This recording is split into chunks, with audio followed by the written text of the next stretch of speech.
Tak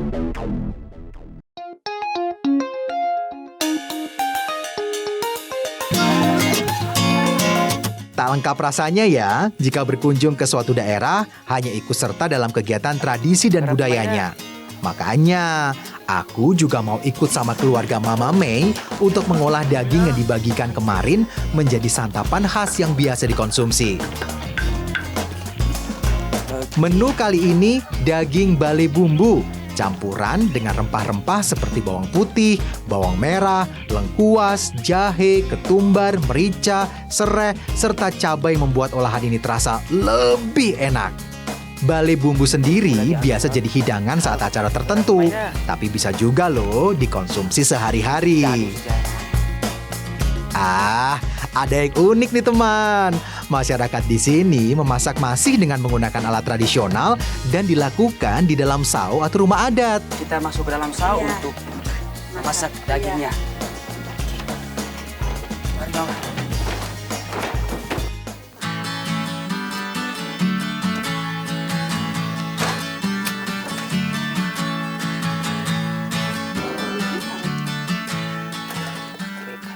Katanya, asap yang ditimbulkan di dalam sao supaya terkena atap alang-alang.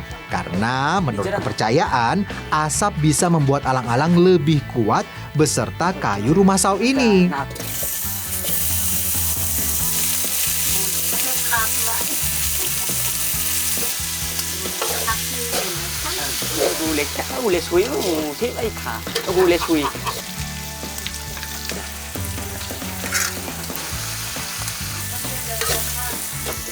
Gak perlu waktu lama loh untuk mengolah bale bumbu ini teman.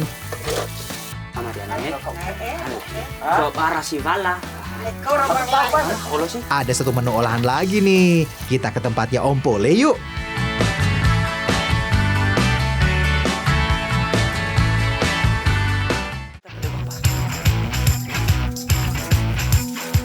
Om Pole dan keluarga mau mengolah daging ini dengan beberapa jenis sayur mayur.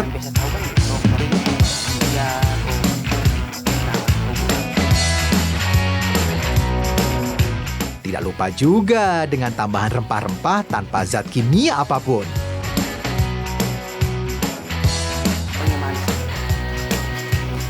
Kalau di sini teman, disebutnya rumpu rampe. Masakan ini sudah mendarah daging dan selalu dikonsumsi masyarakatnya turun-temurun.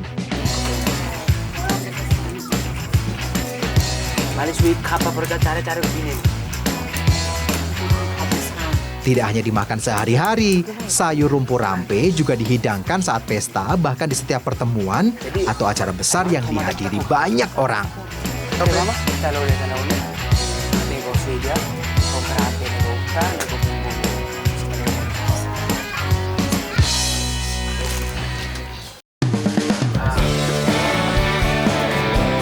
Sayur rumpu rampe yang asli biasanya menggunakan bahan bunga pepaya, daun kelor, buah pepaya muda, daun pepaya, daun singkong, dan jantung pisang.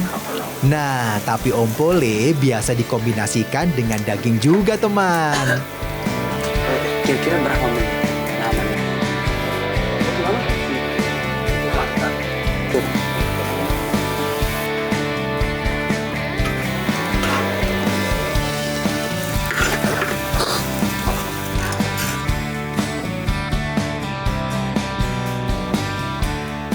Sayur rumpu rampe ini baik loh untuk kesehatan jantung karena bisa melancarkan pencernaan hingga menurunkan berat badan loh.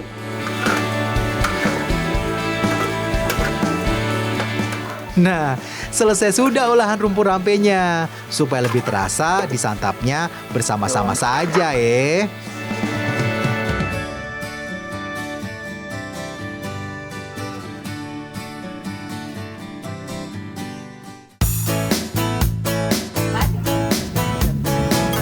Tradisi makan bersama ini disebut nalo. Selain menunjukkan kekompakan, nalo juga bisa mempererat tali silaturahmi antar suku di sini.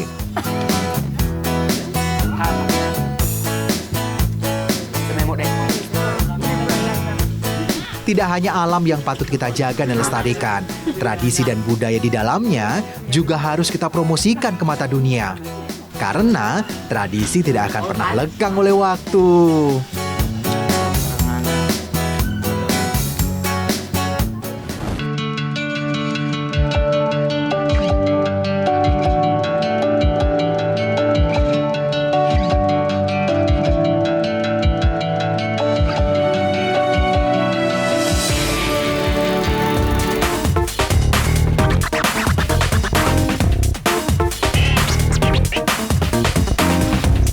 Tidak hanya itu loh teman, banyak kekayaan budaya lokal yang masih terjaga dan dilestarikan.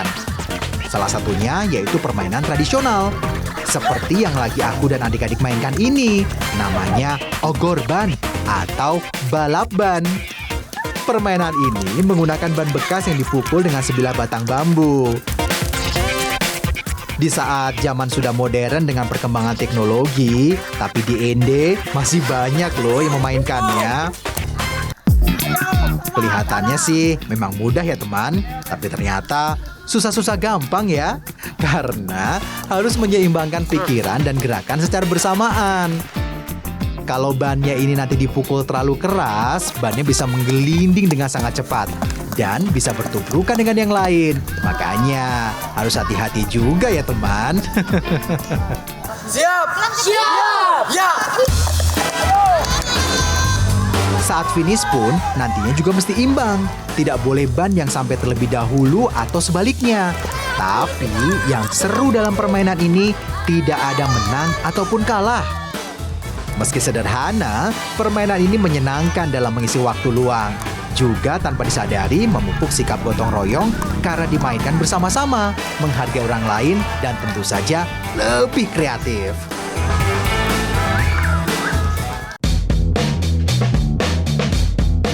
Berkunjung ke Nusa Tenggara Timur, gak lengkap lah rasanya jika tidak mencicipi makanan khasnya. Salah satunya waipunga atau ubi cincang. Singkong yang baru diambil dari pohonnya dipotong, kemudian dibersihkan, lalu diparut.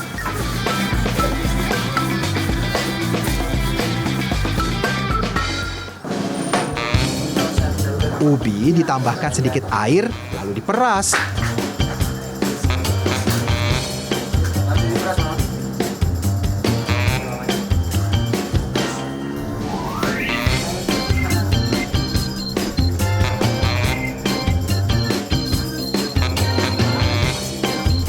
Sementara ampas singkong kemudian direbus hingga masak jadi waipunga. Ubi cincang dikonsumsi sebagai salah satu pengganti beras loh teman. Karena prosesnya yang dicincang menggunakan 2 buah parang ini, sebagian masyarakat di Ende menyebut sebagai ubi jazz. Katanya sih karena proses pencincangan dengan 2 parang itu yang seperti lagu ngejazz. Unik ya teman. Air perasan singkong juga bisa loh dijadikan berbagai jenis olahan. Salah satunya dijadikan tepung yang nantinya jadi bahan dasar pembuatan kue alundene. Nanti kita lihat juga ya teman proses pembuatannya.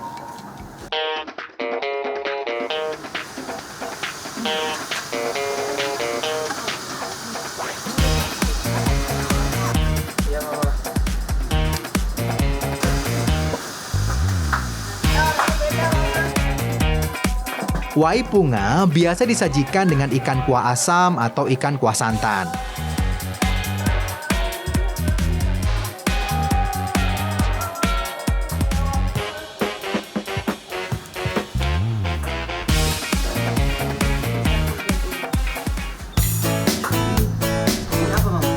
Nah, ini dia pembuatan alundene atau ubi goreng yang berbahan dasar saripati singkong yang diendapkan.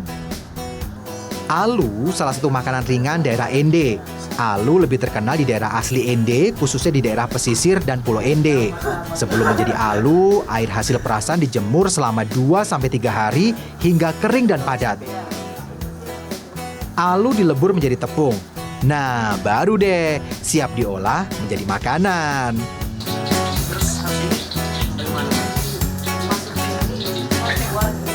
Pada proses pemasakan harus teliti loh teman, karena adonan ini tidak pakai minyak, jadi bisa lengket. Proses pembalikan pun dilakukan dengan hati-hati agar adonan tidak pecah.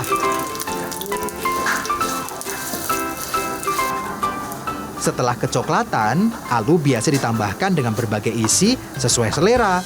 Kalau ini ditambah gula merah, teman. Sari singkong yang dimanfaatkan dalam proses pembuatan alu memiliki manfaat dan juga mengandung nilai gizi serta sumber energi yang berguna bagi tubuh.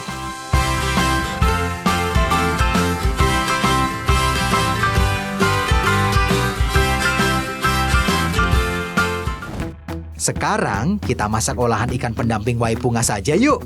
Di sini biasa disebut ikan aenio atau ikan kuah santan. Ikan yang digunakan biasanya sesuai selera, tapi yang wajib dalam proses mengolahnya harus melalui proses pengasapan.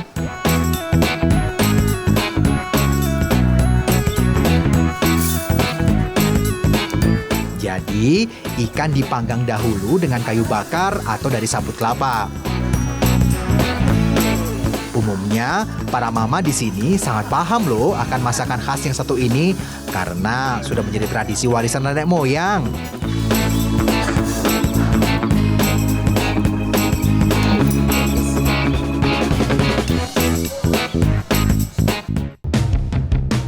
Untuk bumbunya sudah jelas terdiri dari beragam rempah-rempah yang menghasilkan cita rasa yang khas. Bumbu-bumbu kemudian ditumis terlebih dahulu atau langsung dimasak. Tentunya dengan asam jawa atau belimbing buluh. Manfaat belimbing buluh atau belimbing sayur sudah sejak lama loh digunakan sebagai bahan masakan untuk menghasilkan rasa masam alami. Rasa asamnya juga sangat nikmat untuk dijadikan kudapan seperti rujak atau asinan. Belimbing buluh memiliki khasiat luar biasa bagi kesehatan, seperti penghasil vitamin C.